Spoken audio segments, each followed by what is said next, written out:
Pozornost.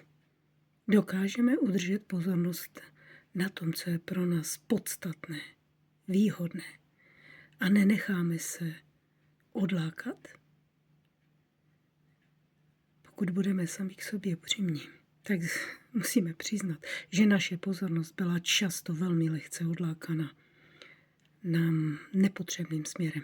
Třeba jsme se chtěli jenom na chvíli podívat na sociální sítě, co tam právě teď probíhá. Uviděli jsme nějaký skvělý pořad v televizi, mobil zapípal. Já jsem dneska si svou pozornost nechala odvést. Prostě venku se něco dělo, tak jsem se šla podívat, co se dělo. A přitom jsem úplně zapomněla na to, že smažím slaninu. Dovedete si představit, jak po 10 minutách ta slanina vypadala. Černé uhlíky, naprosto k nepotřebě. A uvnitř v kuchyni černý dým a smrad, který ještě teď větrám.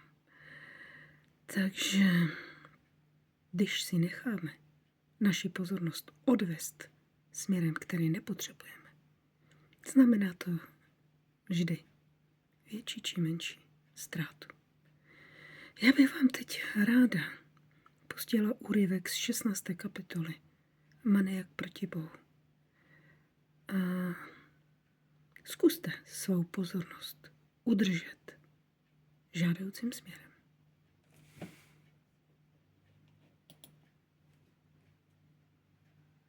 Zatiaľ, čo tento Rus, ktorého v časopise Newsweek prezývali Dr. Strangelove, rozprával generálom v Pentagone o tom, ako manipulovať s mozgami, istá spoločnosť Psychotechnologies Corp pokojne registrovala práva na jeho technológie v meste, ktoré sa stalo mojím domovom.